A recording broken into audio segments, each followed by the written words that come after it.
Good evening, ladies and gentlemen. My name is the Vulgar Marxist. This is a response to a video by Brittany Simon in the direction of some men. Firstly, Brittany.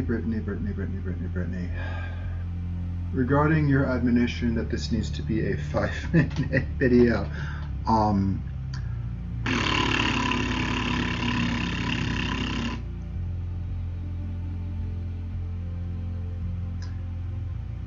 for someone who wants a partner who has long and extended conversations with her about politics, telling people they need to truncate their arguments into 5 minutes is naive. I'll be polite and say naive. Trite would be the term I would probably prefer to use, but naive. Complicated, nuanced political arguments, which is any argument you're going to see in the real world, are never sound bites. And as far as I'm concerned, 5 minutes is a sound bite.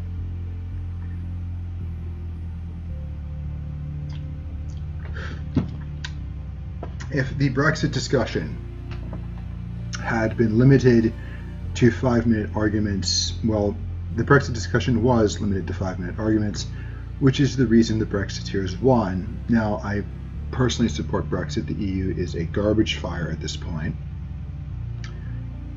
But any case that could have been made by the Remainers was simply negated by the fact that they didn't have the time to make it.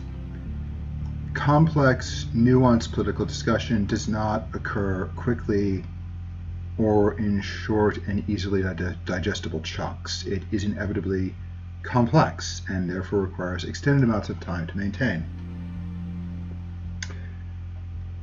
Now, I was originally going to go through your video in the same order you had done it, but I've realized you've managed to get your entire argument backwards, which is probably why there's a disconnect, because you're not realizing you've got the progression of your thought going the wrong way. So, let's get started and we shall chat about a few things while we proceed. First of all, you state women are independent.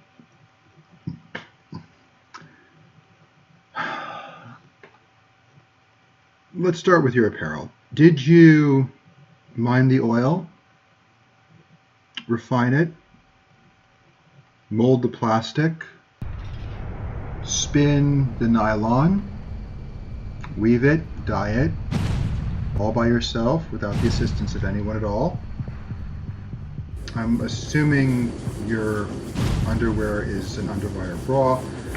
Did you mine the iron? Refine it, smelt it, turn it into steel, mine, I think, charcoal, graphite, whichever they're using these days. Smelt that. Did you build the foundry, brick by brick, all by yourself? No, of course not. If you have leather boots or leather apparel of any sort, did you raise the cow, feed it, house it, tend it when it was sick, kill it, skin it, cure the hide, tan the leather, dry it, soak it, carve the mold the leather, cut the leather, sew it together completely alone without the assistance of a single other person? I am completely certain you did not. This is one of the founding ideas of Pierre-Joseph Proudhon. The idea that no single person is capable of producing for themselves all of the tools, all of the food, all of the clothing, and all of the shelter necessary for their own subsistence. Now, you may argue that expecting you to do this is unreasonable, and I fully agree. It is completely absurd and ridiculous to think that you are capable of producing for yourself everything necessary to your own survival. You can't. No one can. So,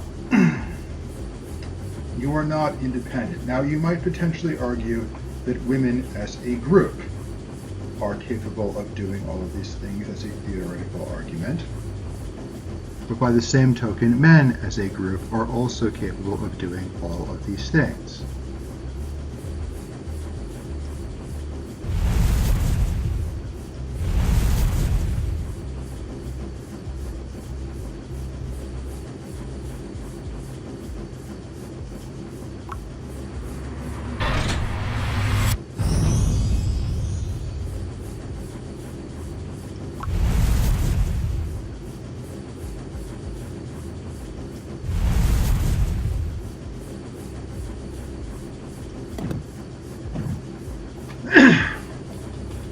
So,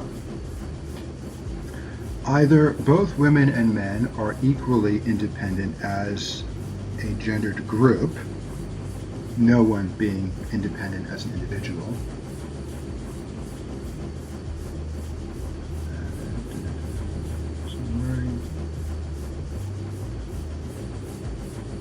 Yes. Or neither women nor men are independent as a group. Now, this gets us somewhere with reproduction as well. Recently, there has been developments in bioengineering where it is now possible to produce a fully viable embryo from 3 male skin cells. One X chromosome, cut up and paired, one XY chromosome. We don't have the ability to I think we might have the ability to raise children in bottles. So men are fully capable of producing children all by themselves. We could have a 110% completely sustainable all-male population if we really pushed hard with the physical plant, probably within 20 years. Women are not capable of reproducing by themselves. So arguing that you don't need us, but we do need you is not a very good direction to move in, I think. That really doesn't end.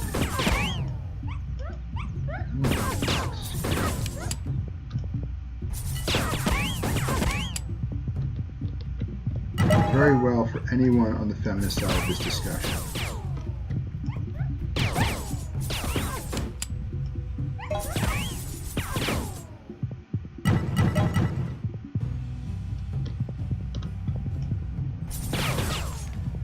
So, first off, as an individual, you are not independent because no one is. Second, as a collective, you are not independent because you are not biologically self-sustaining. Now,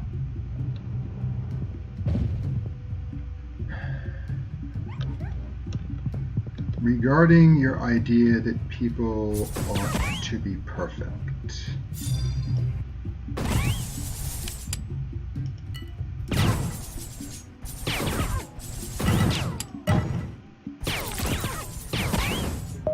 no one is perfect. All of us make errors, all of us make mistakes. One of the great tragedies of feminism is that having recognized initially that individuals are not and cannot be perfect, it proceeded to go off on a temper tantrum that men are not perfect and therefore need to improve. I have no clue why this was done, and I'm not going to bother speculating.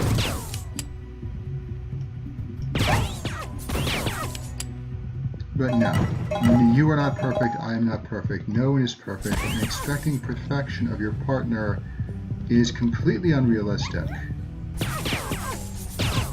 This is actually one of the criticisms that I will give Rushby credit for, is that women's expectations of men are just utterly absurd. As I said, I will credit anyone with at least one good idea. Now, let us get into actual things that are actually going to require some argumentation here.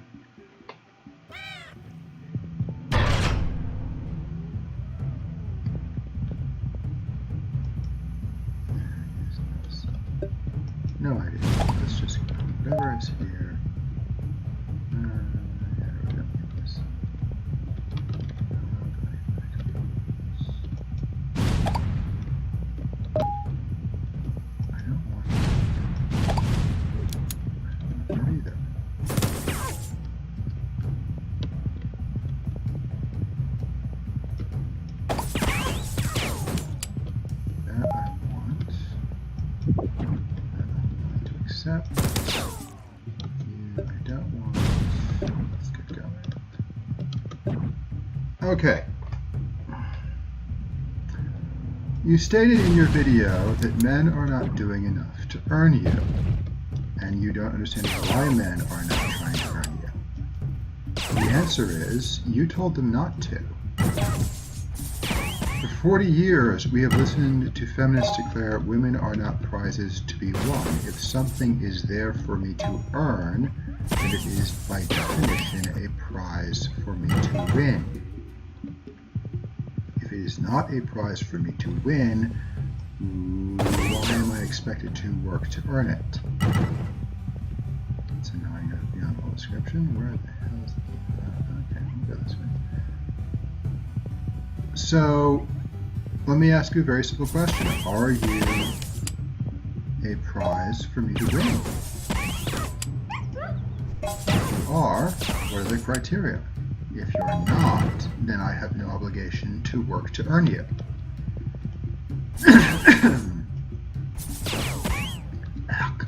Yay, throat.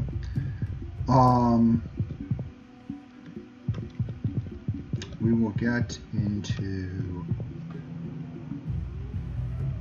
objectification after a very rough fight.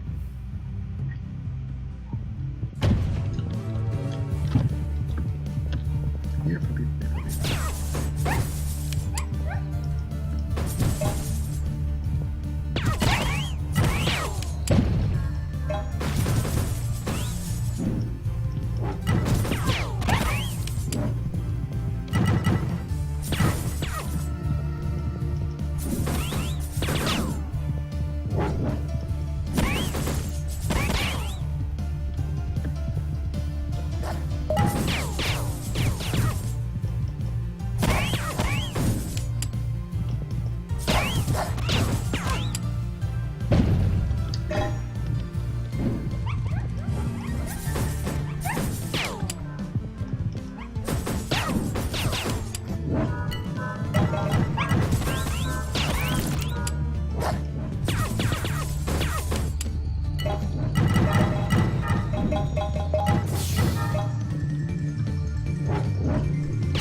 That's nice. Isn't that nice? I have a heal bottle. Now, again, if men are expected to win women in some kind of competition, then first of all, women are prizes to be won, and second of all, if I complete the competition in a satisfactory manner, I am entitled to the prize. Oh, let's be really well. That is, if my boss at work tells me if you do 9,000 miles a week, you are entitled to a 20-cent bonus, and I do 9,000 miles per week, then I am entitled to a 3,000 or a 3-cent per mile bonus. If I do 9,000 miles a week and I do not receive my 3-cent per mile bonus, there is no reason I am going to waste the effort trying to do 9,000 miles a week ever again. Let me say that one more time for you. If you think men should have to earn you, then men are entitled to you if they go through whatever process it is you determine earning you requires. If they are not entitled to you having gone through that process, then no, you do not believe men should have to earn you. You simply want to see men jump through hoops to gratify your ego. That's not the treatment of someone you consider to be an equal, and certainly not something I would consider the treatment of someone you actually care about. Die, miserable fuck.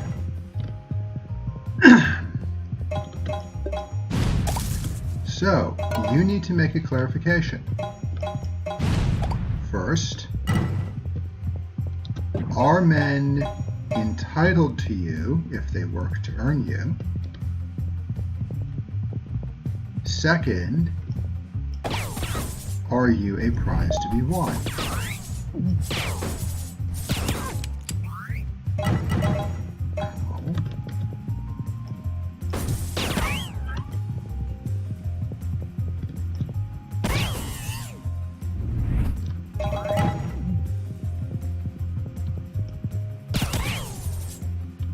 And this is a very important question.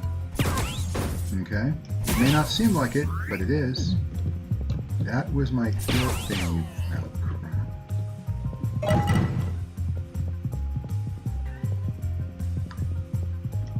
Because this is central to all feminism. I don't know a single feminist who would say it isn't. Okay? Every feminist, I've been dealing with feminism for 20 years. Since the first college I went to. Every single last feminist has told me the objectification of women is central to all feminism. And you have just flatly stated that based on the definitions I at least have seen thrown around, not only do you want to be objectified, you seem to believe that you have a right to be very angry at men who do not objectify you. That's a very interesting standard, I might add. That really, really is a very interesting standard. Oh, more life points. I like more life points. If I just get some healing around here, that'd be nice. But yes.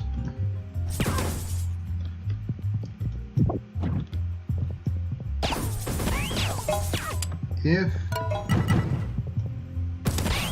you believe men should have to earn you, I'm sorry, you are making yourself a prize for men to win.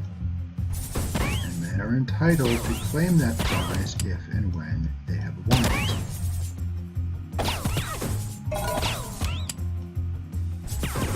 You do not get to have your cake and eat it too. I don't care how amazingly awesome your boobs are.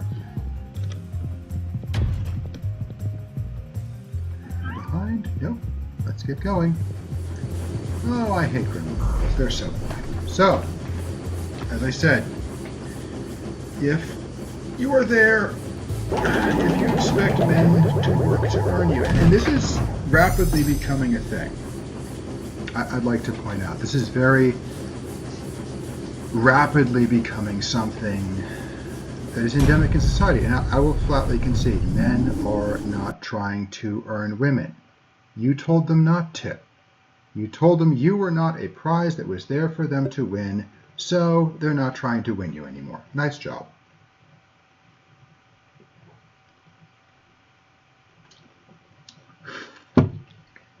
And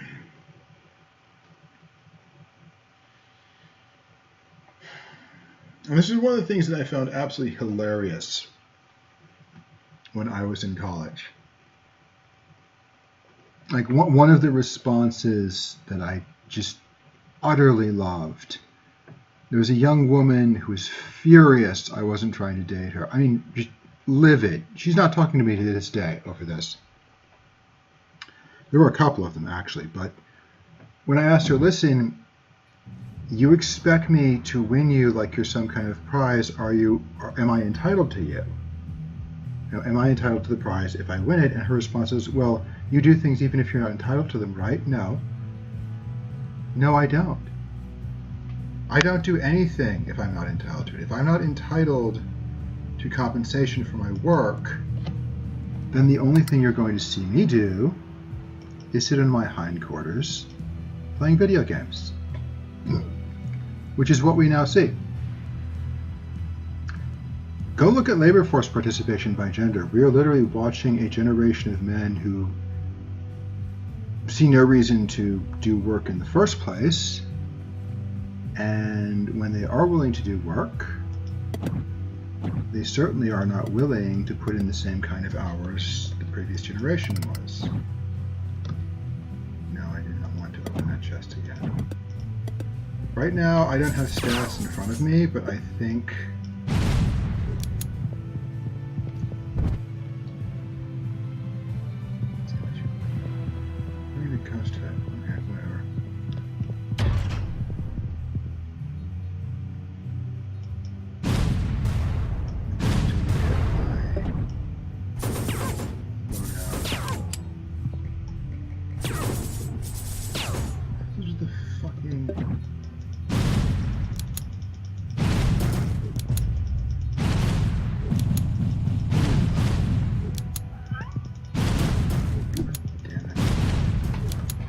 whatever. I'm still reasonably loaded.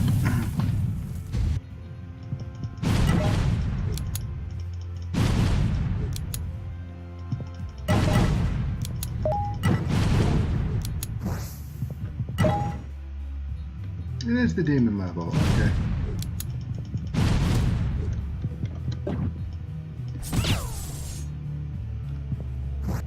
Hooray! Demon level.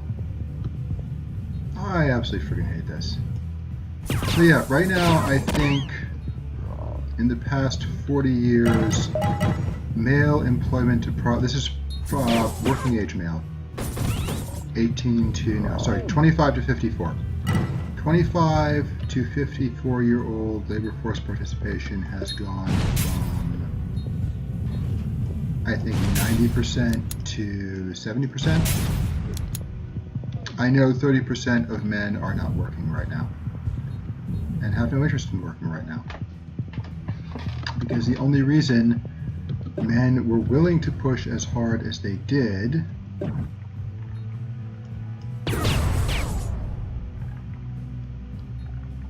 was because, can I throw that?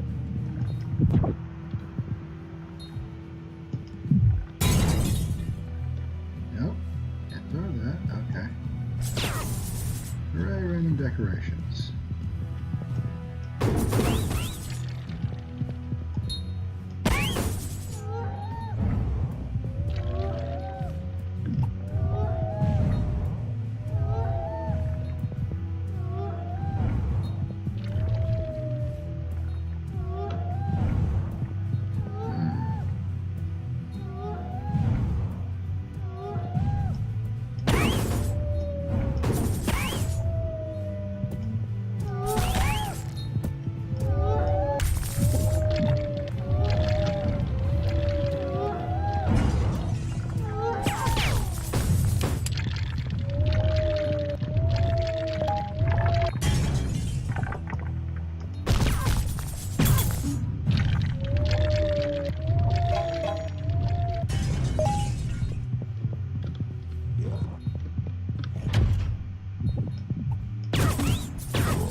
The only reason men were willing to work as hard as they did was because they were responsible to provision you. Now there's no longer a problem. We have no reason to care whether we provision you or not. Now that you are no longer a prize to be won, we have no reason to care whether we impress you or not. It isn't relevant to us anymore. We would much rather just sit quietly, play our video games, and not have to care. Which brings us to our next point. Why would men much rather sit, play video games, and not care particularly about whether or not they were impressing anyone? I don't know if you're familiar with Adam Smith's Parable of the Pin Factory or any of the writing of Pierre-Joseph Proudhon. But I have some very bad news for you, Brittany. Competition wastes resources. Always has. If we look at GDP growth from 1929, I think, to today, you can very easily observe that in the past 40 years, from the 1980s to the present, the era of neoliberalism, deregulation, and the rise of conservative, finger quotes, economics, or rather conservative economic policy, average annual GDP growth, the amount by which the economy increases every year, has gone from 5% to 6% average annual growth to less than 2% average annual growth. I don't think Shrub managed even 2% growth.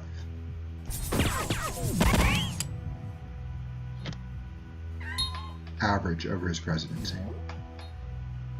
And for if you're not aware, Shrub is what we used to call Bush Jr.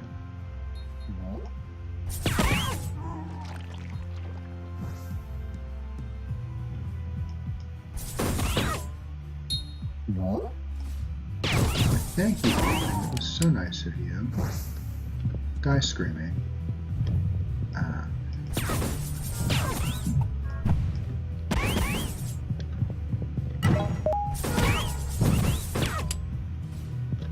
So, what is Adam Smith's Pin Factory? Adam Smith's Pin Factory.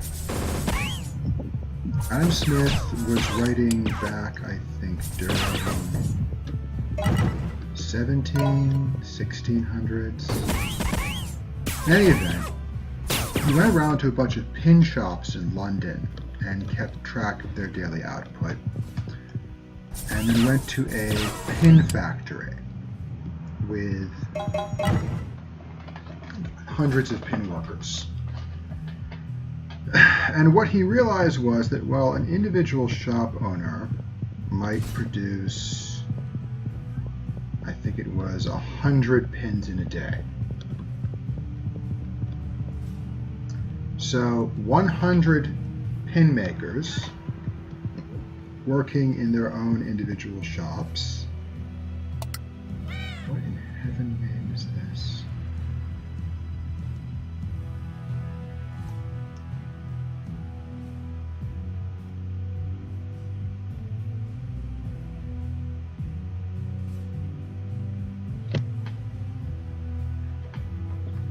I have crowns.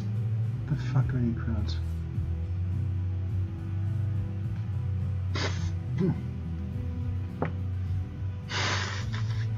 Yes, I have a head cold, in case you're wondering.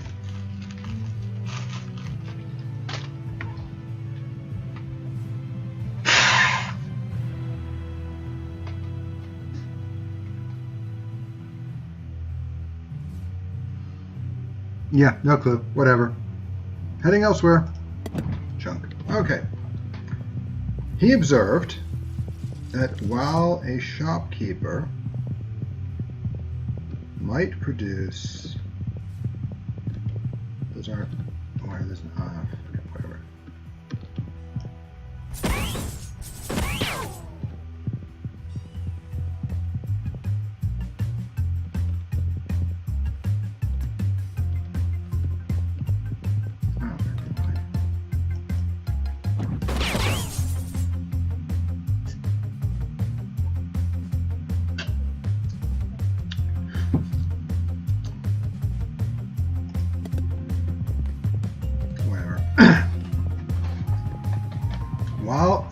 try again.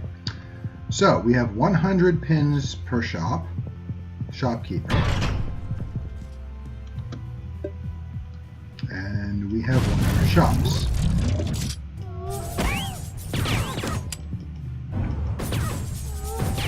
So that's 10,000 pins per day. What Smith realized was the same number of workers in a factory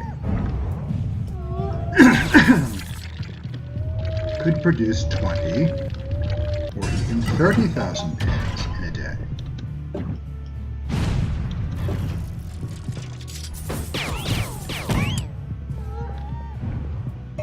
This additional 10,000 to 20,000 pins, that is the 10 to 20,000 pins, well, let's say it's 30,000, keep the numbers simple. So we have 100 guys in a shop by themselves producing 10,000 pins in a day, and the same 100 guys together in a factory producing 30,000 pins in a day. This additional 20,000 pins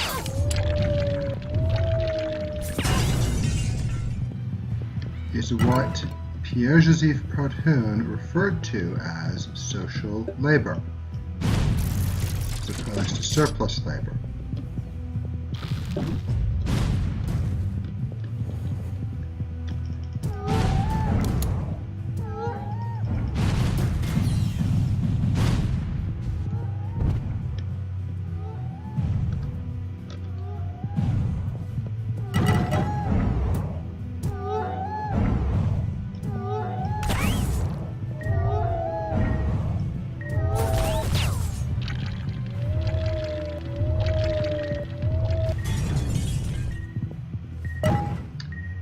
Now, the question has always been, which is greater, social or surplus labor? And the reason this is important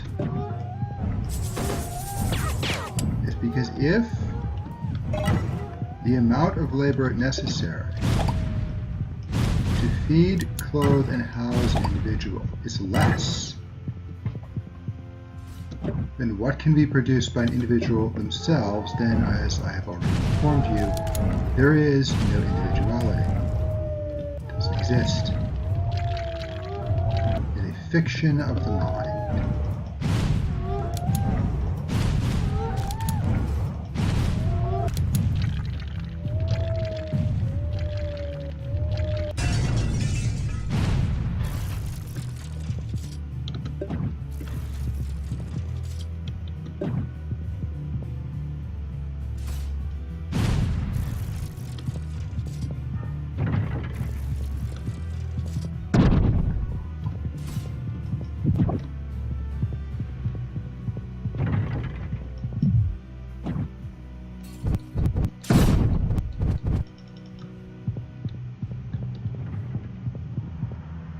This is going to be annoying.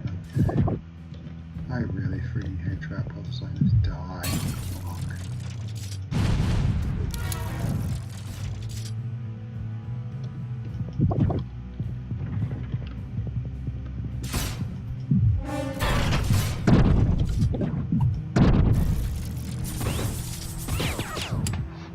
Which is what we got to in the first bit. See how this comes back around? This is why I told you you had your thinking entirely backwards. You were ending with individuality. You should have been starting with the question of, are you an individual? Are you capable of producing for yourself everything you yourself require? But let's get back to the subject. Competition wastes resources. Okay? And if, as you say, women want a competition, then not only is the future not feminist, the future cannot be feminist, and feminism quite literally has no future. We cannot afford as a planet to continue squandering resources in the manner we have been. We don't have the resources. We don't have the oil, we don't have the coal, we don't have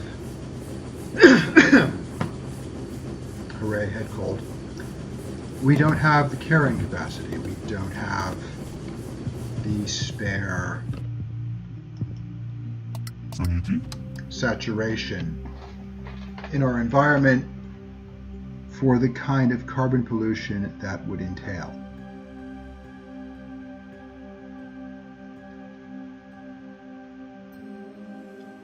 We cannot continue competing. And you say, oh, my brother's roughhouse, my brother's good. No. Randomly pushing each other isn't contributing significantly to fossil fuel consumption. Having 2 SUVs in your driveway, having 2 people driving to work when one person is more than sufficient and would in fact be earning more money. We'll get to that in a second.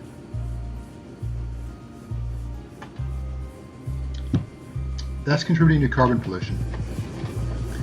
Anyone who understands the climate change issue, anyone who gets how climate change is happening, why climate change is happening, understands that the staggering increase in automobile ownership in the last 40 years is the driving factor behind climate change. There are dozens and dozens of graphs showing this. SUVs are literally killing our nation right now.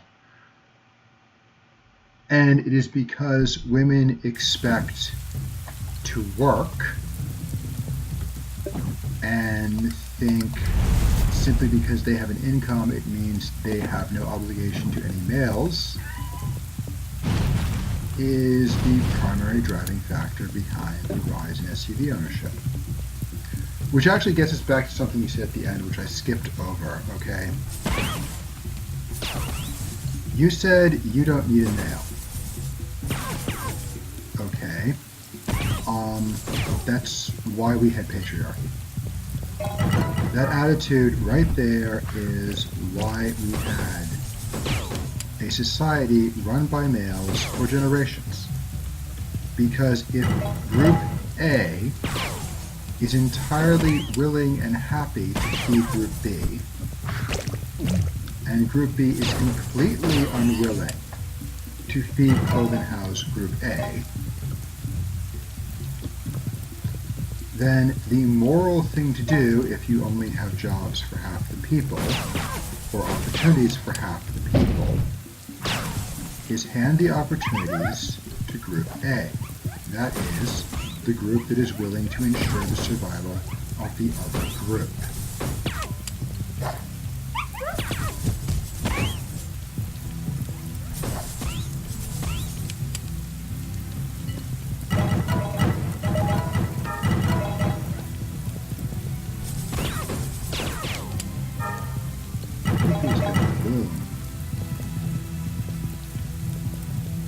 Good whoopties. All go boom.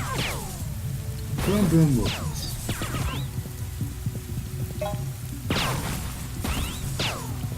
Give me thou coins, you wretched piles of grass. You used to be able to shoot the grass. I don't know why you can't shoot the grass anymore. That was fun. I like doing that. In any event, I repeat, there was no patriarchy, there was equality. We don't have enough jobs for everyone. We've never had enough jobs for everyone. It's a completely ridiculous assertion.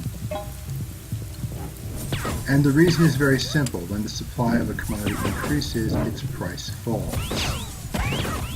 I did a video on this. Obviously, I can't include the relevant section here. But if you watch my video, Work, Wages, and Swindles, I explain why this is the case. If the supply of labor increases, no, I'm sorry, getting ahead of myself. Demand for labor is functionally set by consumption. Even before modern marketing, you weren't going to see a shoe shop produce 10,000 pairs of shoes, and the last 10 years running they only sold $500 a pair. I'm talking medieval society here, or 500 pairs. I'm talking medieval society here, like you got a little shoe shop in a town in France, the guy's making shoes on a wooden block. He's not going to try and produce 10,000 pairs of shoes when he knows full well that every year for the last 50 years he's only sold 300 pairs of shoes a year. There's no point. Just be wasting effort. So he's pretty much going to produce shoes as the orders come in, maybe a couple of extras, but you're not going to see a huge surplus of shoes. And you're not going to see him expend ridiculous amounts of effort producing shoes he knows aren't going to sell. The same holds true today. There's mountains of marketing research, companies with billions of marketing research to tell them how much consumers are going to buy so they don't overproduce.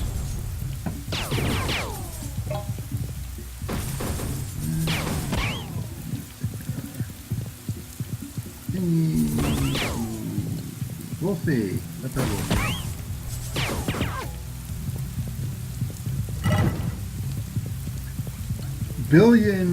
Market research is $1 billion industry. Okay, every company I've ever heard of does market research before they release a product to tell them, one, how many units to build, whether or not they even have a market for the product, and two, how many units they're going to need to build.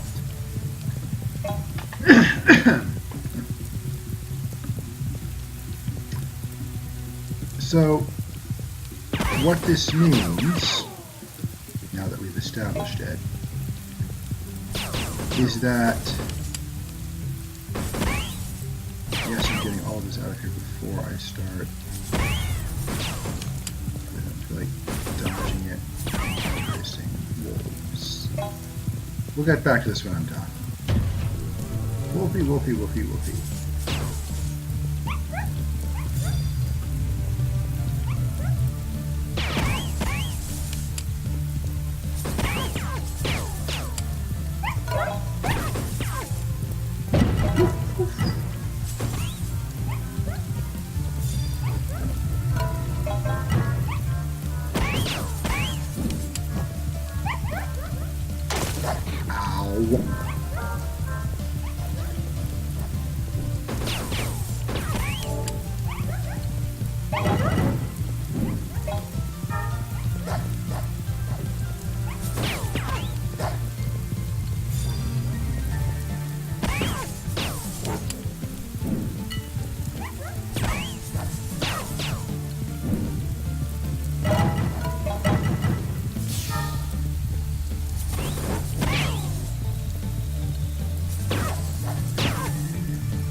To the butterflies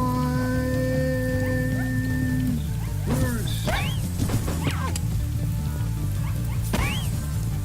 I'm going to send the clump over there. Maybe she should be like that.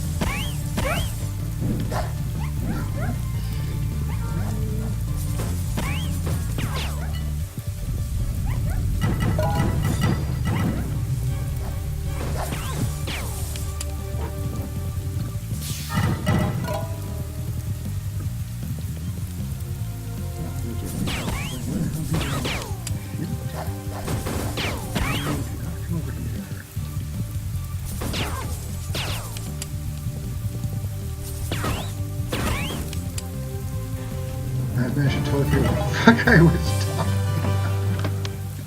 about. Oh, fuck my life. Okay, yes. Shoe shops in medieval England. Alrighty. if all production can be reduced to a ratio X workers producing Y goods for Z consumers, which is what the idea of market research necessarily means. It means they're always going to have a rough idea of how many units they're going to sell. They're always going to know exactly how many people they need to produce that number of units. Therefore, they're always going to be a relationship, since every purchase is also a sale. That is, they're never going to sell more units than people want to buy, and they know how many units people want to buy. There's always going to be a ratio of X workers producing Y products for Z consumers. Therefore, since Y, the products, are merely an intermediary between producers and consumers, who are themselves producers. All consumers are, well, sorry, not all. Most consumers are also producers. Some, not even most, some, whatever. There's also always going to be a ratio of X producers to Z consumers. And if you look at long-run data, I completely forgot to check. This is the Wolf level, I think. I think it's a Wolf level. If you look at data, you can very quickly find out that that ratio is about 50%. Like anyone who watches Fox News would know, Bill O'Reilly would quite spontaneously and famously shit the bed. I really wish I knew how the fuck these things worked. Apparently they're everywhere now. Bill O'Reilly would write quite famously and spontaneously shit the bed every time he heard that employment levels were falling below 50%. Like 50% was a magic number for him. A hugely important one if you watched him at all. And what that tells me is those in control understand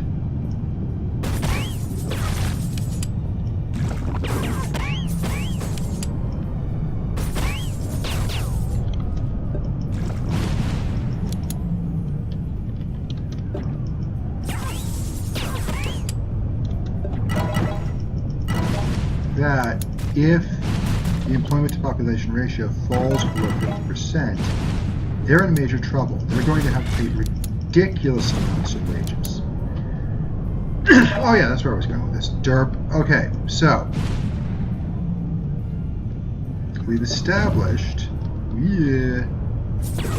that there is a constant relationship between producers and consumers, and that this can be expressed in mathematical terms. Now, when the supply of a commodity in a market economy increases, its price falls. It's a pretty simple point. I don't think that's very controversial at all.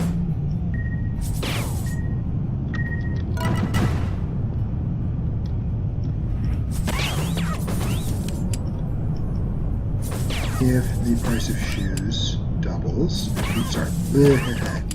if the supply of shoes doubles, the price of shoes will fall by half or more. If the supply, see, I need to stop doing this when I'm playing video games. I'm barely paying attention to what I'm saying right now. If the supply of bras doubles, the price will fall by half or more. If the supply of workers doubles, wages fall by half or more. And again, this is observable. Since 1970, I think, the ratio between men's productive output and men's wages has fallen from 60% to 30%. How? And you're confused why men don't want to earn you anymore? Why men aren't interested in proving themselves to you when you are costing them half their money by competing with them for labor. I said at the beginning, competition does nothing but waste resources. Does nothing but hurt working people. If the feminist movement is earnestly serious that all workers need to compete with each other for jobs, then you are frankly the worst enemies the laboring class has ever had. You are going to cripple and destroy all forward progress. You are not progressive. You are the most vulgar reactionaries imaginable, and you don't even know it. Yes, I lay the collapse in wages squarely at the feet of feminism. You can say that's unfair if you like, but I challenge you to offer a counterpoint. It was Reagan. No, it wasn't. It wasn't Reagan. It wasn't government policy. It wasn't Paul Volcker slashing wages, or not wages, slashing the Fed rate. These were merely happy accidents. Reagan took advantage of the situation. He did not cause it. It did not start in 1980. It started in the 70s, well before Reagan became an issue. And though I may not like Reagan, I'm not going to blame him for things he did not do. I've heard a number of people, oh, it's all Reagan's fault. No, it's not. Lots of things were Reagan's fault. This was not one of them.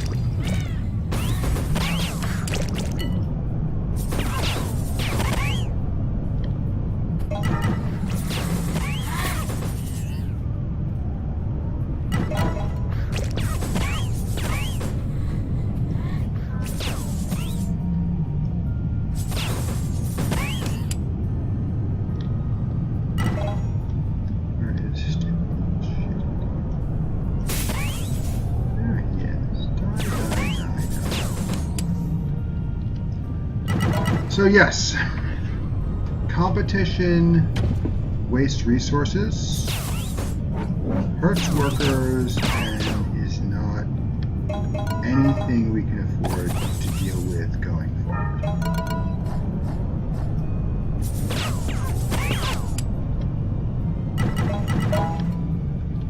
And like I said, if feminism is hell-bent that everyone needs to compete with everyone, that's not a liberal idea. It's not a socialist idea. It's not a progressive idea. That's a capitalist idea. The glories of competition have always been the bailiwick of the capitalists. Have always been the idea that markets are so amazing and so awesome and so glorious, and we just need to bow and grovel pathetic before the amazing glory that is the market. The market is wiser than we will ever be. How that makes any sense, I'd love to know, when the market is merely a composition of individual actors. But that's the rationale. Some's greater than the whole of their parts, or was something or another. In any event, we do not have the disposable resources going forward to have the kind of competition you were describing. It will mean too many cars, too many McMansions, too many private jets, too many CEOs rent-seeking too many companies. We don't have a future doing that. So,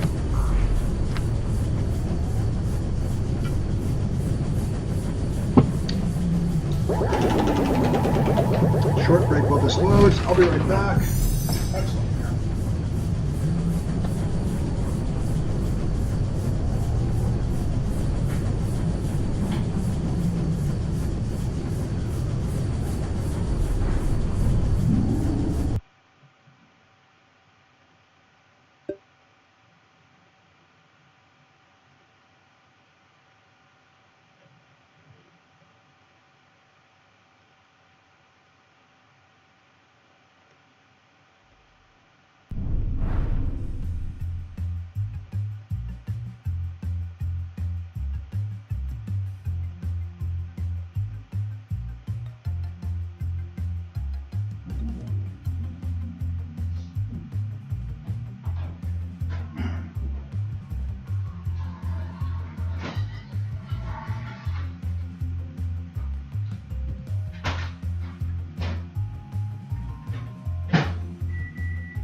Yeah, I just got off truck, so I still have pizza left over I can nuke. That's one of the problems with driving a truck. You know, I'd love, like, get straight home and make, like, steak or, like, chicken cordon bleu. And the problem is it's in my freezer frozen. And it takes an entire day to defrost. So I have these gorgeous chicken breasts in my freezer, and I can't make chicken scallopini, or, you know, I can't make a gorgeous seasoned steak because of a chunk of freaking damn ice. Ah, I always gotta remember to bring pizza home whenever I get off truck, because otherwise I'm not gonna have anything to eat for a day and a half. Oh, the travails of a driver. In any event, so, no, Brittany, we cannot afford to compete over who gets the biggest car or the coolest boyfriend or whatever the heck you think it is we need to compete over. Okay? Can't afford that. And as I've already said, if there are opportunities for half the people and you have a 50-50 gender split and gender A is willing to feed, clothe, and house gender B, and gender B is completely unwilling to feed, clothe, and house gender A, then handing all of the jobs to gender A, thereby guaranteeing shelter, food, and clothing to everyone, is not patriarchy, it's equality. Now, if you don't mind provisioning a non-working boyfriend, that's fantastic. I will happily spend the rest of my life living in your basement playing Spiral Knights. I volunteer for that. I will make that sacrifice. I will sacrifice the career I don't have to spend all day playing video games in your basement. I have no issue doing that. Perfectly happy. Not a problem in any way. But as you seem to have expressed an interest in a boyfriend who, you know, has a job with you, or even in competition with you, I again think you might want to do a little more research on how economic works before asking for that. Because you are literally doing nothing but hurting both of you. No, get away from me. I do not consent. I do not consent.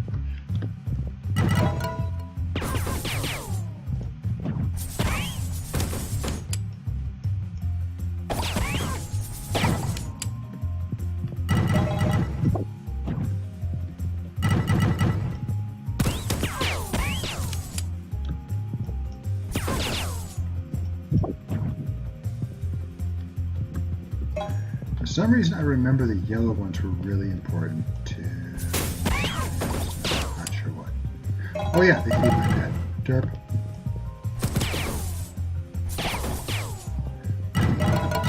Okay. What's in here? Nope. But yeah. Alrighty. On to the last couple more points. Then we're going to be done. So, you had commented that people are angry about the invasion of cosplayers into tabletop. And I would like to address tabletop specifically, because I've been tabletop RPGing 30 years now. I started when I was 8, 9. I think I still have the notes from the first game I ever wrote. It was literally just the party had to go to this old ruined castle, kill a bunch of goblins led by an ogre. It's in 2nd edition. I still have the flashcards I made. I made like 30 or 40 flashcards. Just the little, like, 3x5 cards with stats on them for random encounters, because I didn't feel like flipping through the book. The 2nd edition books didn't have, like, they had the hit dice but not the hit points, So I was like, I don't feel like rolling random stats for these monsters every time I want to do a random encounter. That's really annoying. I'm just going to have the flashcards. I'll just have these flashcards, and that way, if... what is this?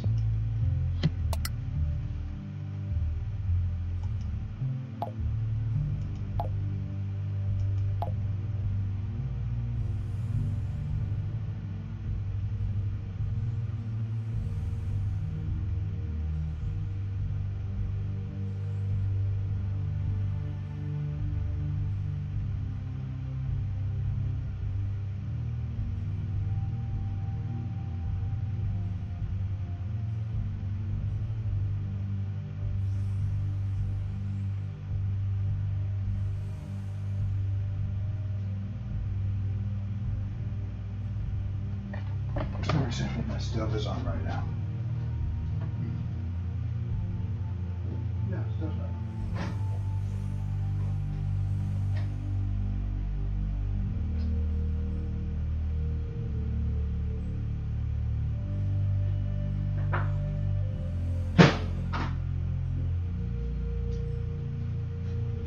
Seriously, I hear random clicking. It's like, is the stove on? No, stove's not on. Okay, let's get going again. Alrighty. As I have said, I've been running tabletop gaming for well on 3 decades. I have a ton of experience. And one of the things you need to understand about tabletop gaming is it's an incredibly poor community. This is not a rich community. This is not, you know, we don't have tons of money. Going out and buying a couple of new core books is really a pretty major investment for most guys in this community.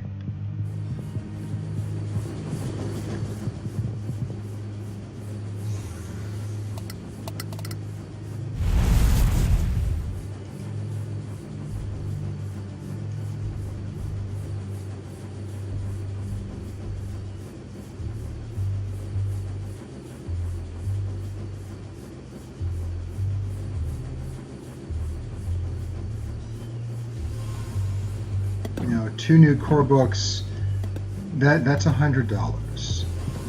That's a lot of money if you're lower middle class in high school. And that's who really played tabletop gaming. By the time I got in the late 80s, early 90s, tabletop gaming was the purview of people who really couldn't afford a Nintendo. Like, we couldn't afford a Nintendo, so we wrote our own games. Or, you know, we could afford a couple of Nintendo games, but not as many as we really wanted. So, you know what, we wrote our own. We wrote our own games. But, yeah, it's a big investment. Getting a full set of books, I think I sat down and did the math. $30 a book, 200 books. If you wanted to buy literally everything written for 3rd edition, I think, is it 250, something like that. Well, let's say it's only 50 books, okay? That's close to $2,000 right there. That's a lot of money. Now, obviously, WASP doesn't need to worry about funding. But there has been, in the past decade, a huge decline. It's really, you know, the past 2 decades, since the advent of 3rd edition, when 3rd edition came out, everyone was terrified that they were going to destroy the gaming market. And the reason was hilarious, because they had color. They had colored books, and nobody could afford that. And you had gaming companies charging $20, $30 a book. Everything was black and white. Before 2000, 2001, nearly all of the books, with the exception of a couple of colored pages in the middle. All the books were black and white. And all of a sudden, Wassy comes out. Oh, shit.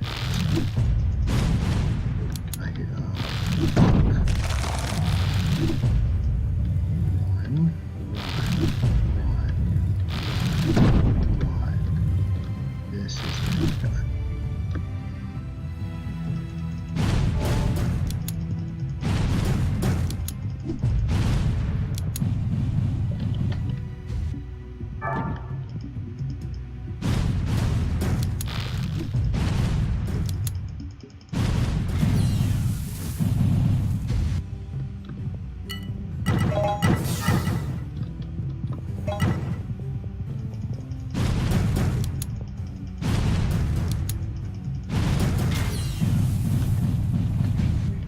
Yeah, prior to like 2001, that was quite painful. Hopefully this guy drops something good. Yay! A moment.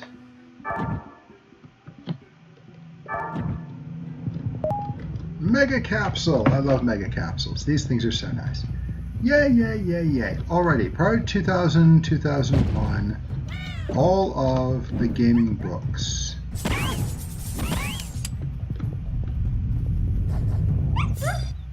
were black and white.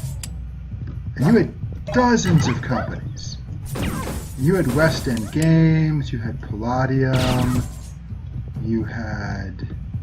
And it wasn't one system. Like, Palladium had... Riffs, they had, I think there was a steampunk game they used to put out. They did Robotech. They had the Robotech RPG. I don't know if you've ever seen that. Major geek points. If you know what Robotech is, Brittany, huge geek points to you. I know of almost nobody who remembers that genre. That was awesome, though. But yeah, they had a Robotech RPG, West End Games had Torg. Oh, Palladium had Teenage Mutant Ninja Turtles. There was a Teenage Mutant Ninja Turtles RPG, which hilariously enough was how Teenage Mutant Ninja Turtles began. It was originally an RPG that turned into a cartoon. Can I shoot that? No. But yeah. They had the Teenage Mutant Ninja Turtles RPG. They had, I think it was like Turtles in Space or something. You can get out of my way.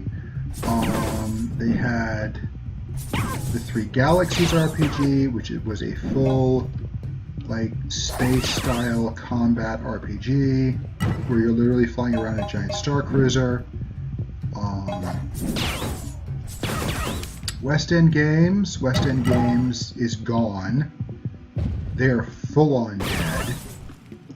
But they had the Star Wars RPG. There was a Star Wars RPG. There was Torg.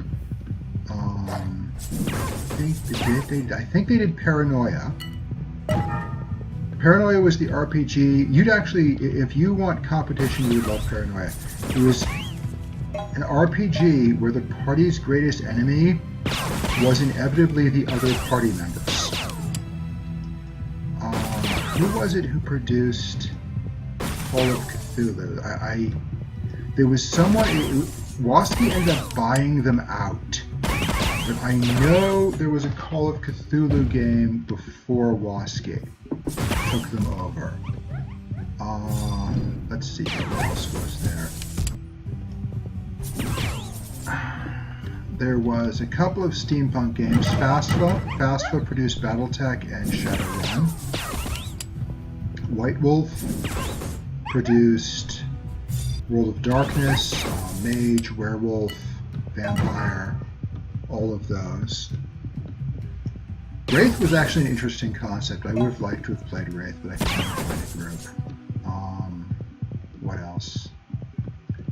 There was a bunch of random tiny steampunk RPGs published by Flatline companies. I've got a couple of them in a bookcase. Fuck me, this is going to be rough. But yeah, there were, back during the 90s, a huge number of companies. And today, Half of them are gone. FASPA, I think, is gone. Palladium's on its last legs. West End Games is gone. I don't think whoever produced Rollmaster is producing anymore. I don't think Hackmaster is producing anymore. I know most of the fly-by-night companies all died. We'll get back when this fight's done. But yeah, there were a ton of small companies in the community that just didn't make it because they couldn't. Like, the concepts were sound, they had a good product, but people didn't have enough money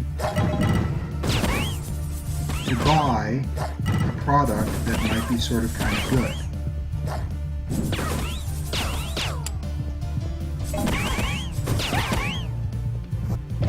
They had to go with the products they knew were good because otherwise they couldn't afford it.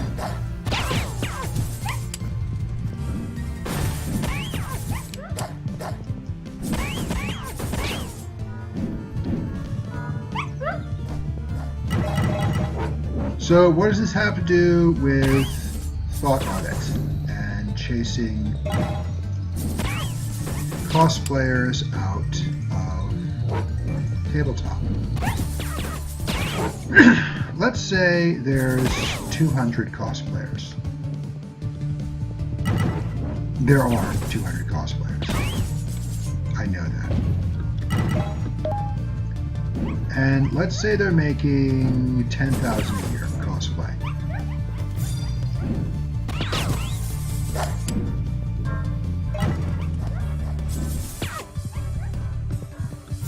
That's $2 million a year. Now, gaming manuals are about $50 each, at least, you know, the core books. Let's get together and die like this. Hooray.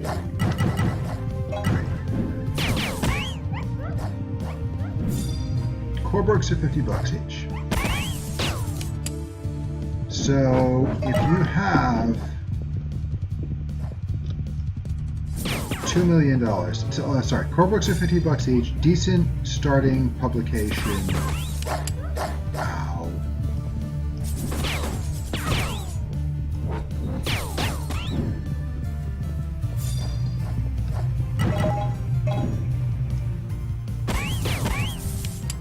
Decent starting publication, 10,000 copies is huge.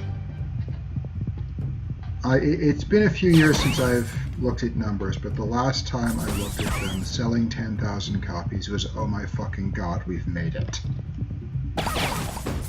So if you have someone taking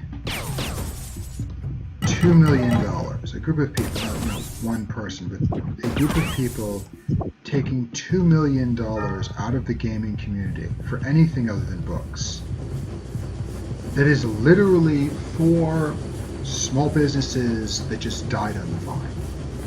Because the money for them to get going wasn't there. And yeah, for people like Jeremy Hambley, who's trying to showcase startups, for people like me who loves small systems, it is incredibly frustrating watching these systems go down in flames. Not because they're bad systems, they're good systems.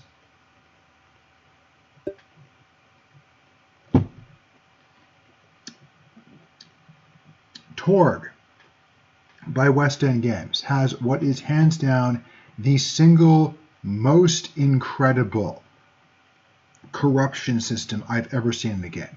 Most games, you know, L5R, Warhammer, you walk into the wrong room, you pick up the wrong weird looking statue, congratulations, you're now possessed by a demon. You know, walk around in the wrong chamber of the wrong dark temple. What the hell is this temple?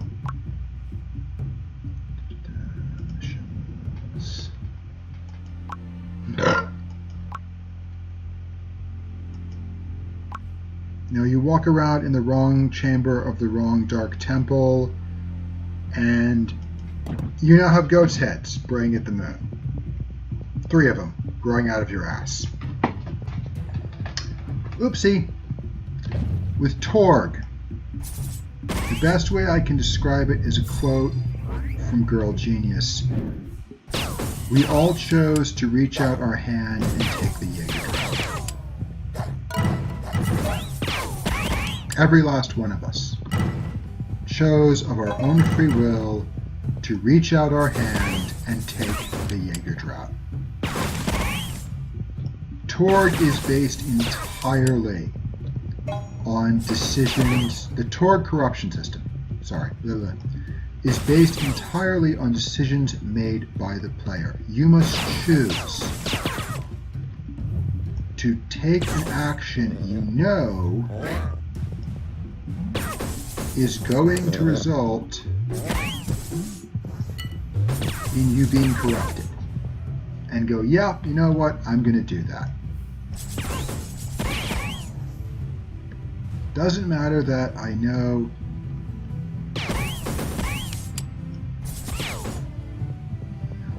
there we go. Moving again. Hooray! Doesn't matter that I know full well this action will unquestionably result in me growing goat's heads out of my butt. I'm going to do it anyway.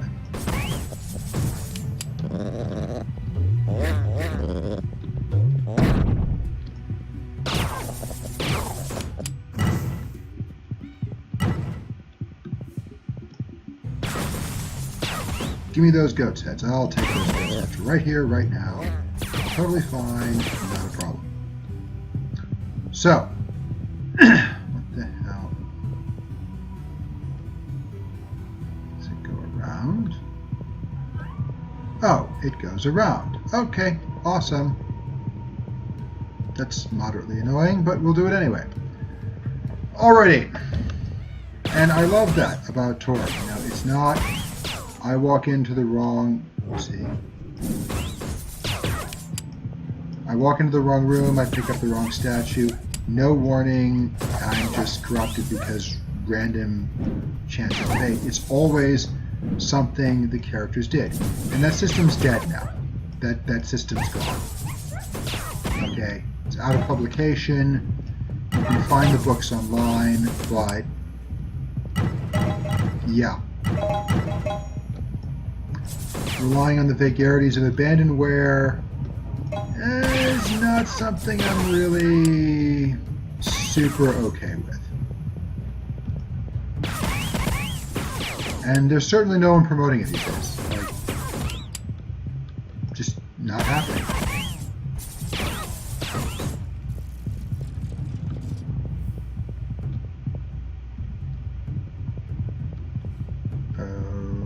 Okie dokie, how the hell do I get in there?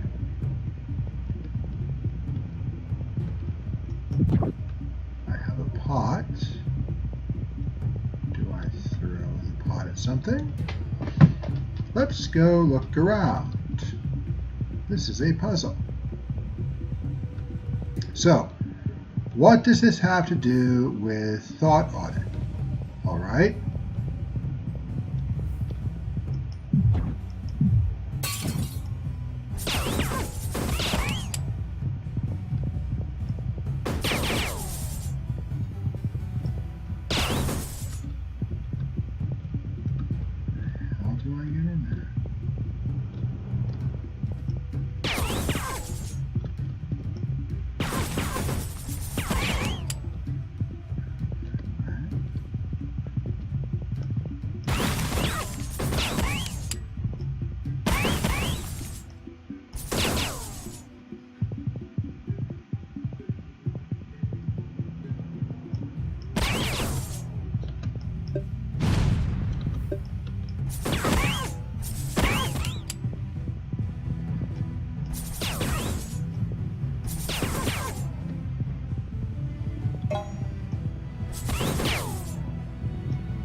What does this have to do with cosplayers, like I said, if you have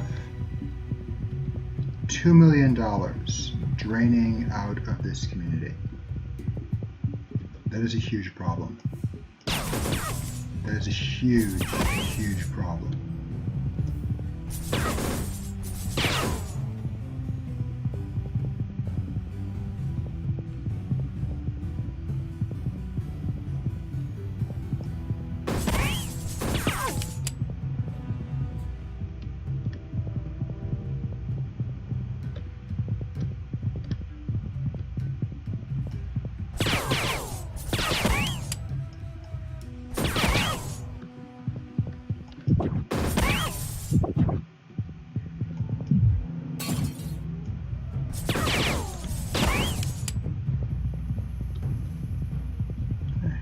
The damn entry.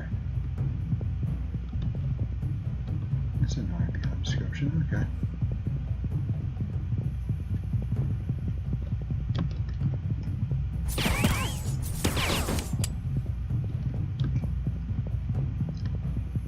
And that's why you ended up with all of these people who deeply love games, and let me be very blunt here, most of them frankly couldn't care less what you're wearing. These aren't the guys telling you to go running around half naked, Brittany. These are the guys saying, listen, I don't care about your boobs, I want to play my game. No, that's not it.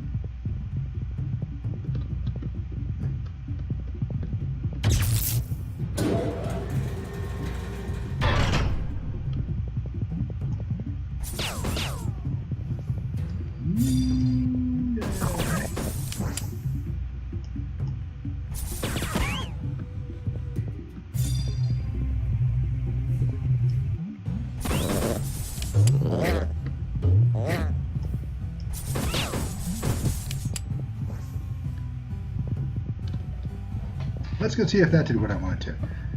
So, your first problem is you're conflating two entirely different groups of men. Why did that not do?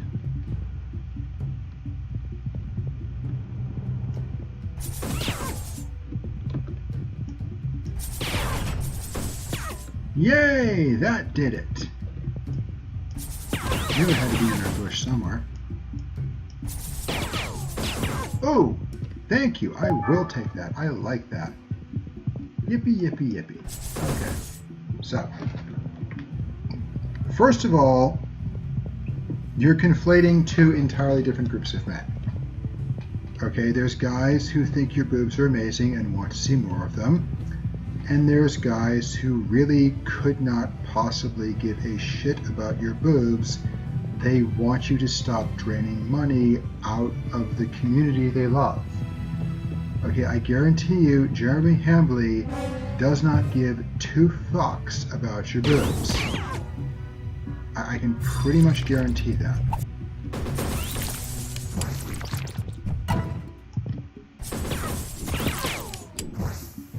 And, you know, you have okay boobs, but I really don't care. It's not what I'm interested in. I want to have more prestige classes in 3.5 so I can actually, you know, turn the Naga into something that's combat effective. Rather than this thing tends to die in 2 rounds the instant the party fighter closes with it.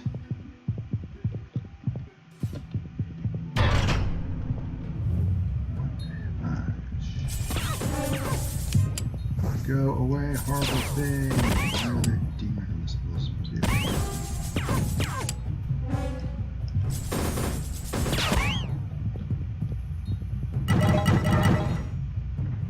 Is he gonna change? No.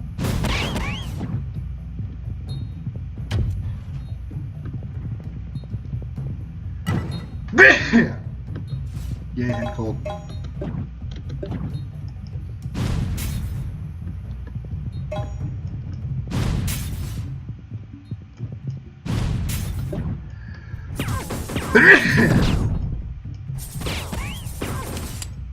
Yeah, like I said, I'm sick of it all right now.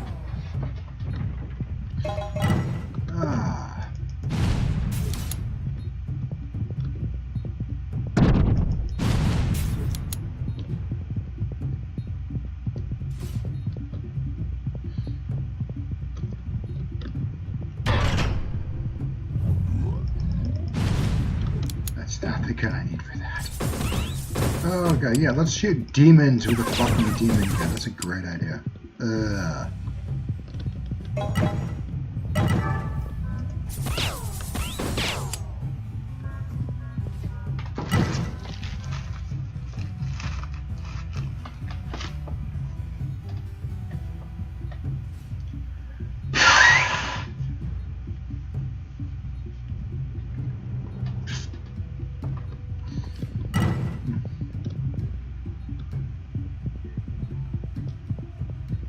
So, yeah, maybe I'm wrong. Maybe Jeremy Hambly just absolutely loves boobs.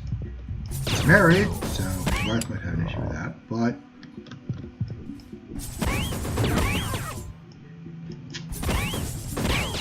You know, I could be completely wrong. Maybe I'm totally off base. Always possible, always possible. But I'm pretty sure this...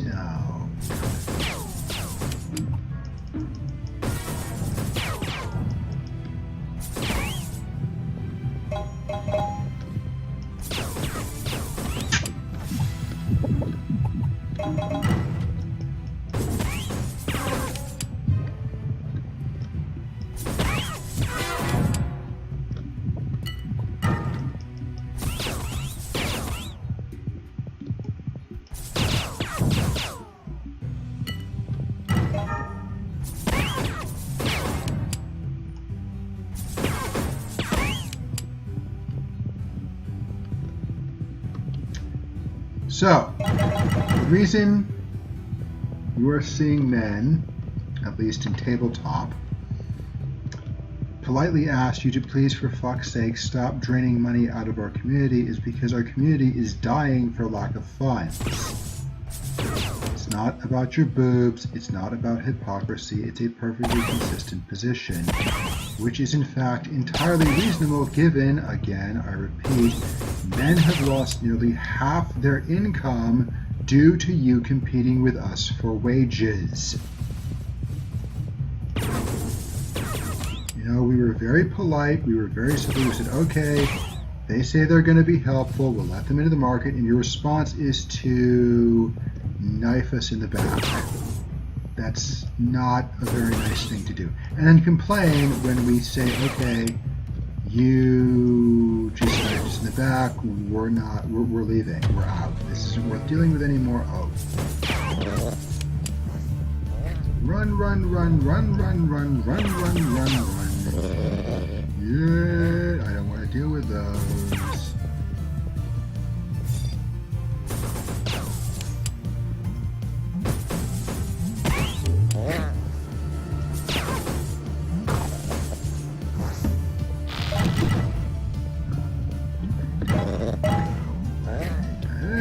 Yes, a lot of them.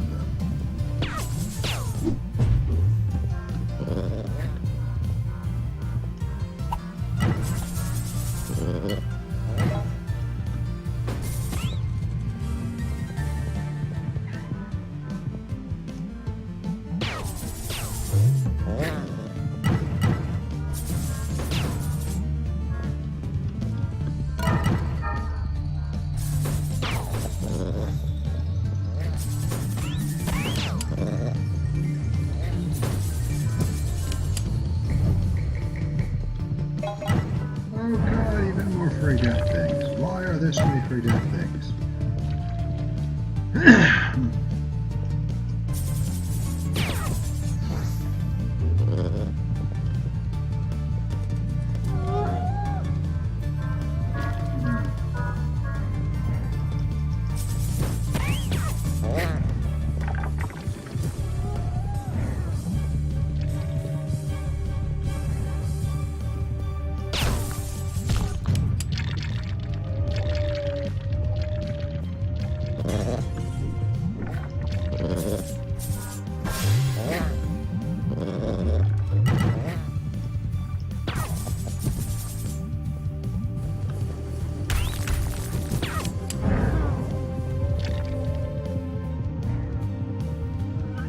I don't know how the hell I'm going to deal with those giants. But this guy at least I can deal with.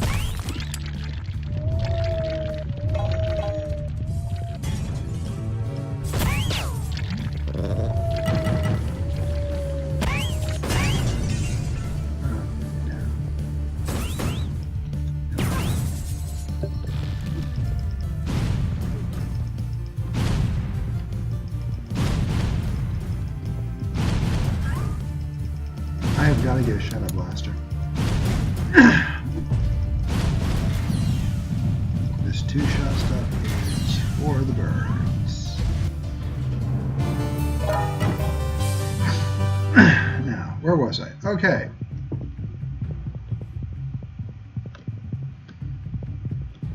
The reason you are seeing men get quite unhappy is because, having cost us half our wages, you are now draining money out of the communities we love and want to keep going. All right? This isn't healthy competition. This is unhealthy competition. This is unhealthy and destructive competition. I would personally argue that all competition is destructive, but this is particularly destructive because you are functionally playing a zero-sum game with things we have worked very hard to build. Actually, not even zero-sum, negative-sum. You are literally burning them to the ground to line your own pockets because you don't give a shit about this, and if you don't give a shit about the community, why are you there? Leave. Go away. The community will be healthier without people who are actively trying to destroy it. Which brings us to the point you started with. Your disconnect between the intellectual and the physical. You listed, okay, let's backpedal. You said men say they want the whole package. Now, when men say this, this doesn't mean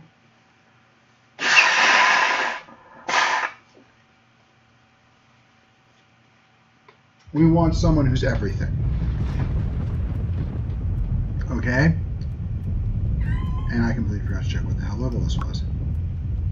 We don't want a housewife who's a banker and a rocket scientist and has boobs larger than her head and can perform neurosurgery and manage a small company or a large company or an entire financial sector.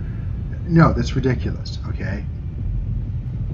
What men mean when they say we want the whole package is we want someone who is internally consistent, if that makes sense. Oh, more beasts. Lovely. Okay. Check, check, check. Let's go. What men mean when we say that is we want someone who's internally consistent. That is, if a woman expects us to act as provider, she is not competing with us in the labor force. If she wants to work a job, then she provisions us. If a woman thinks we should be in competition with her, she is not going to be unhappy when we, for instance, pass rules that blatantly discriminate. Hey, we're in competition, sweetie. All's fair in love and war. If we get rules passed at the company which say women may not be hired for management positions, you're the one who asked for a competition. Probably should have thought about that before you asked.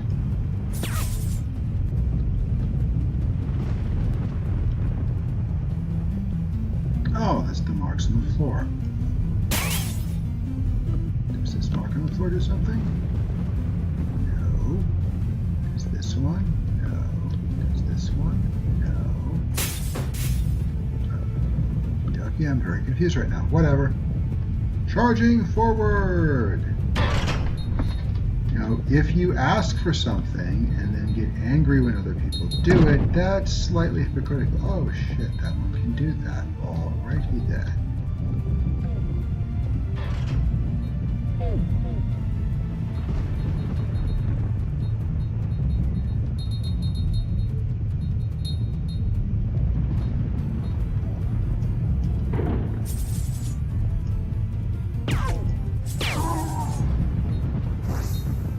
Awesome, you're dead.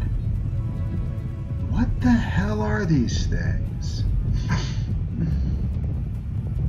No idea. This is looking like the way. I will keep going until we find.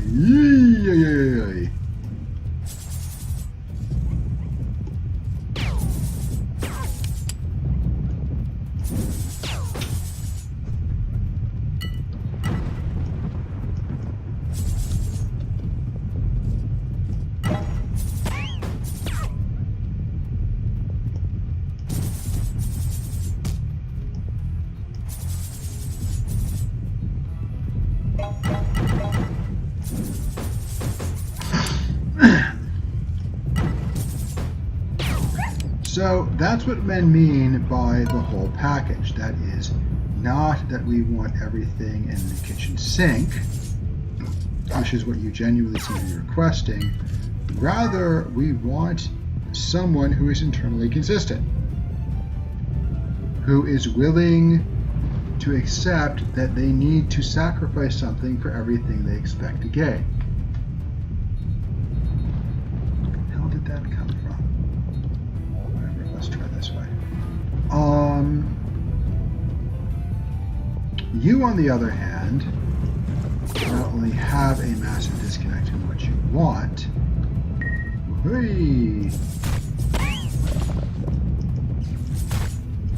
but flatly accede that you have a massive disconnect in what you want.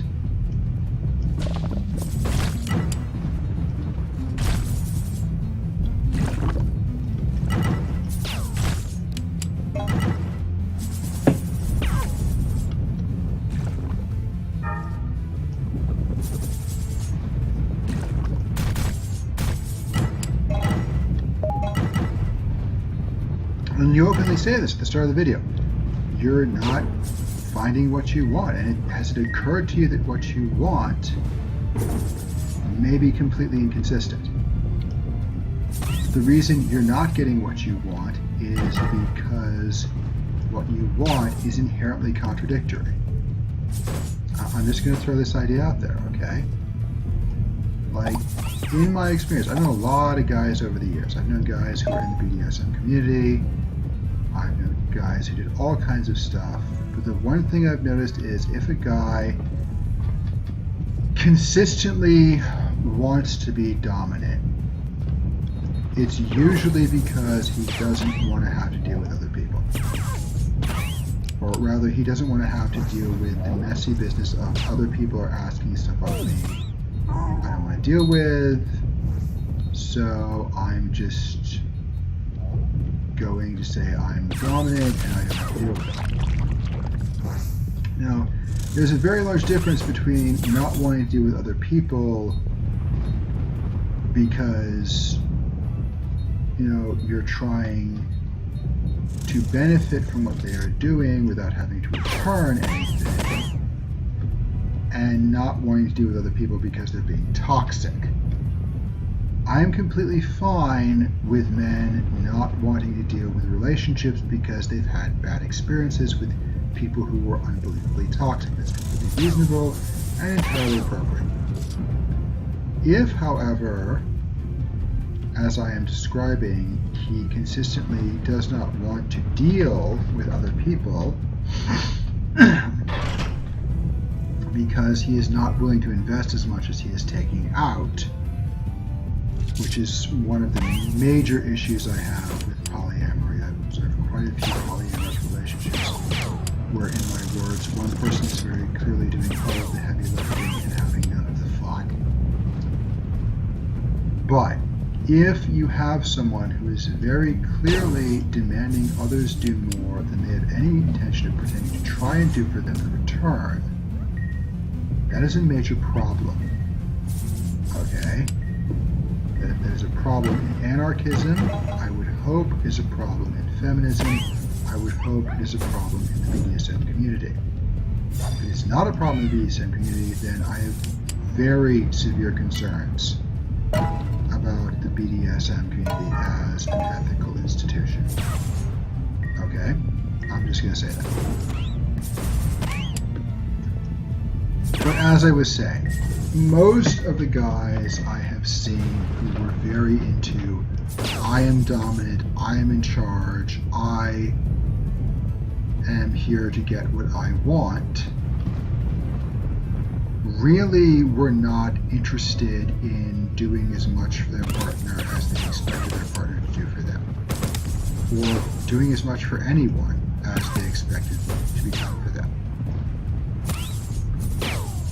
You know, this wasn't a guy who was going to hang around and discuss politics with you because, frankly, he honestly didn't respect you as a person. He didn't respect anyone as a person.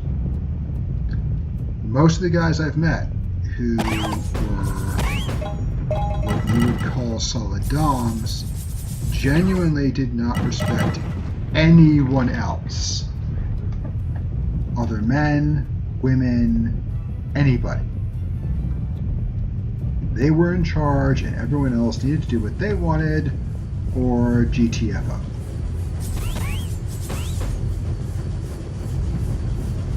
And I can't respect that. Like, well, whether I can respect it or not is irrelevant. This isn't the guy who's going to lay in bed and discuss politics for hours with you. Okay? So this is where your disconnect is coming from. On one hand, you want a guy who's going to treat you a certain way in bed, then do a complete 180 and can treat you a completely opposite way after bed. On one hand, you want competition, but you don't want guys to say, listen, all we're doing is burning our city to the ground here. We're just going home. All we're doing is squandering and wasting mountains of resources on this completely meaningless bullshit that we have no reason to care about. We're just not going to bother competing. If you want all the jobs, okay, you have to feed us. Oh, you don't want to do that. Okay. Then now, shoot, what level is this? I couldn't see. That looked kind of orange, and I forget what the orange ones are. I know the yellow ones are the... Was that yellow? Was that orange? That's orange. What the hell am I fighting in here?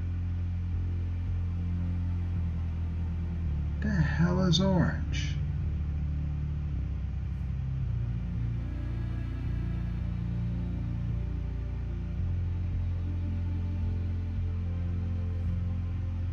Crap. We'll go with beasts, but oh shit. No, you want to cost men half of their wages and then expect them, I don't know if you expect them to pay for it, and you didn't say that. But yeah, no. You don't get to have your cake and eat it too, Brittany. That's not how this works, okay? We build a society upon people working together. Oh, it is beast. Okay. Let's say it was. We built a society and an economy based on people working together. You want to blow that up, we're not going to have a society or an economy anymore, and you don't get to hold men the same expectations you'd have if we did have those things. Okay.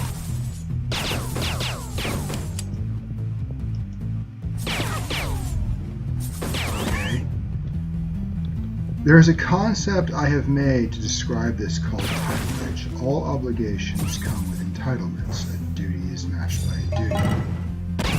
If I'm required to do a thing regardless of whether I want to or not, then I am entitled to all of the tools, all of the resources, and all of the materials necessary to do it.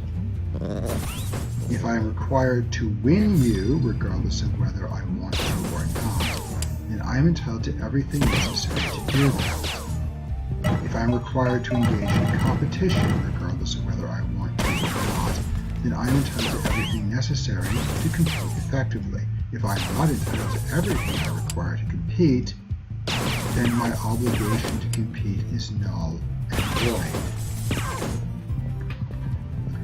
This is a very important mechanism to stopping exploitation. One of the major mechanisms of exploitation, and one of the major reasons exploitation occurs, in my view at least, is the ability of institutions to impose requirements onto people without funding the requirements. A simple example is marriage. Let's say conservative churches had to forward fund every wedding they think ought to be happening.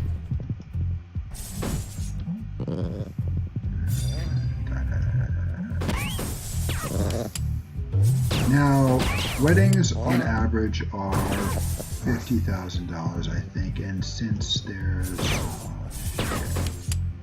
let's say there would be 1 million weddings a year at $50,000 each. That's $50 billion annually. How fast do you think the Catholic Church would go broke if they had to pay $50 billion per year in weddings? Pretty quickly. Pretty damn quickly indeed. So, functionally, by stating everyone has to get married, but demanding they pay for their own weddings, the Catholic Church is imposing a $50 billion tab on society.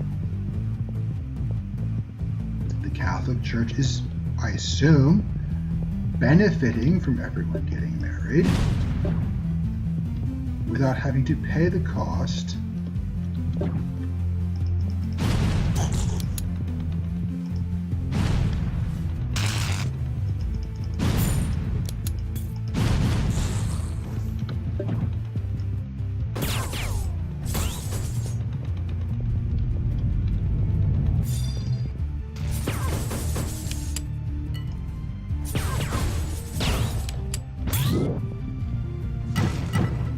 of all the weddings it wants to have happen.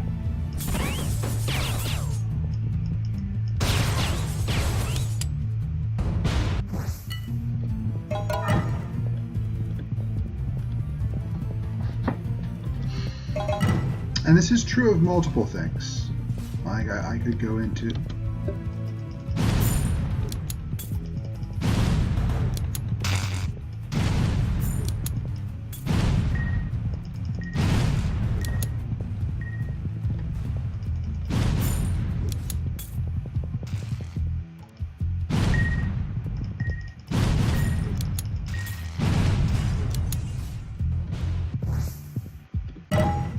into multiple situations where an institution imposes requirements onto individuals that has absolutely no intention of even pretending to try and pay for.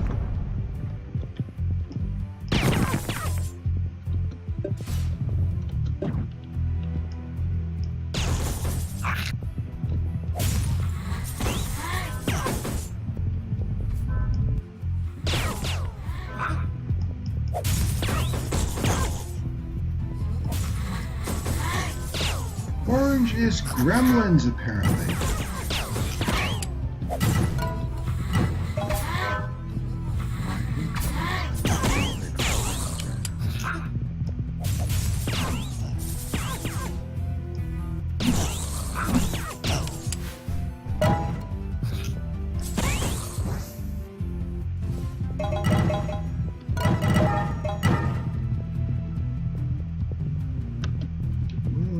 Step on that. Cross? No.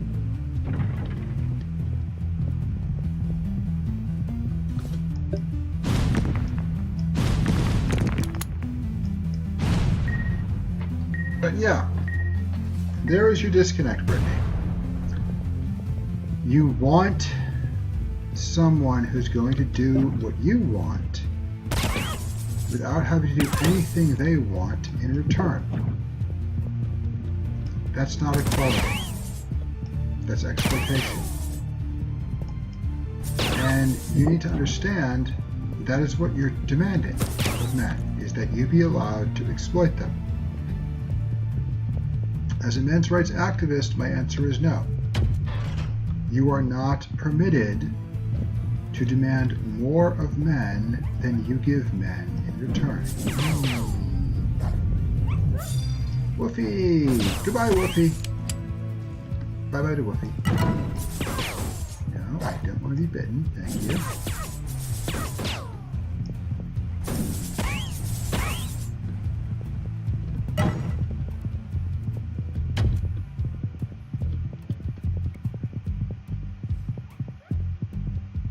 Yes, of course there's two of them.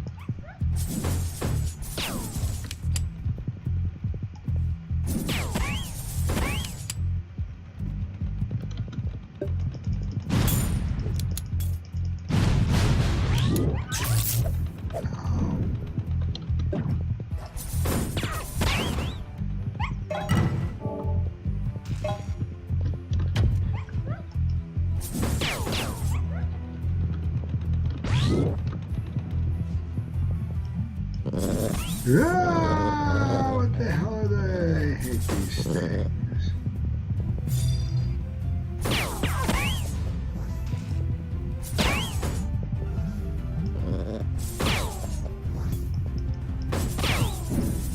It's one of the times I really wish this screen frigging rotated.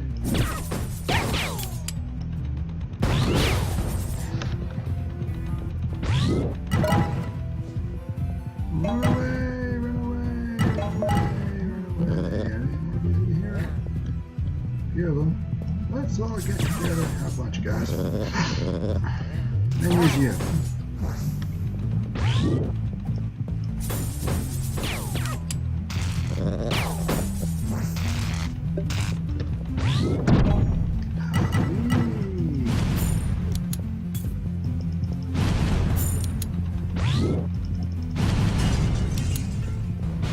Finally, you're dead. Okay, let's get going. Whoa, don't want that.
Oh, happy I get another one.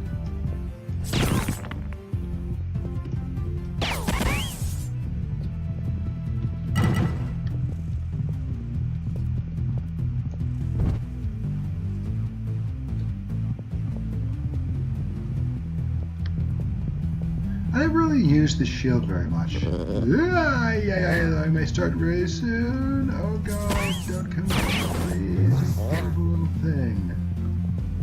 Fight, fight, fight, fight. So, yeah, that's pretty much my take on... Oh, shit.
Okay, we are dealing with one of these fucking balls.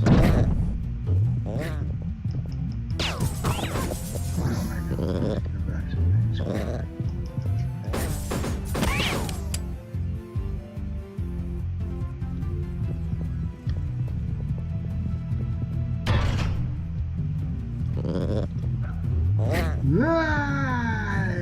Fuck me, fuck me, fuck me, fuck me.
This is the part I absolutely hate. See, I can't fire when I carry this speed. Ooh, I can go that way. Awesome. I can't go that way.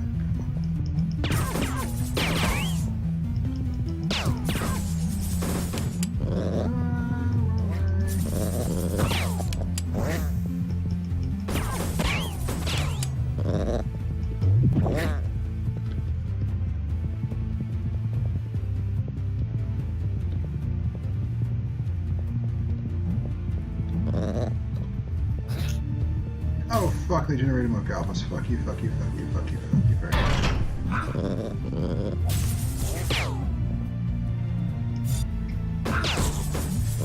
This is why I got rid of all of those freaking cannons. Why did you stop and get rid of the grenade guys and the cannons before you after the cannons? I'm an idiot. Jesus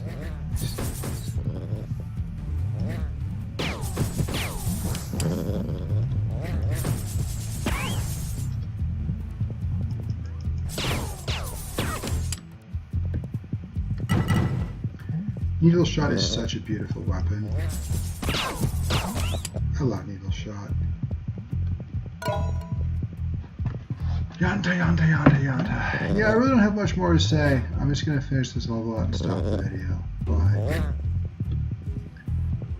And the thing is, you already understand what your disconnect is. You said it in the video. Your expectations of men are inconsistent. You're expecting two entirely different men to be occupying the same body, and that's not how that works. Okay? That's not how any of it works. I think this is one of the reasons why we're seeing feminism engage polyamory so much, because you have functionally a generation of women who expect two entirely different men to be occupying the same body, and eventually they realize one male is never going to do everything they want.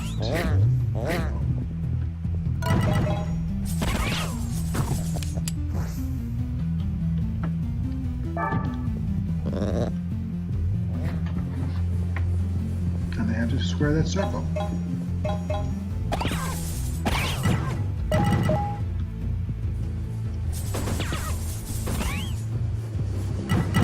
Awesome. So we are at break point, and I am going to stop the video here. You have a lovely evening, Brittany, or whoever else views this.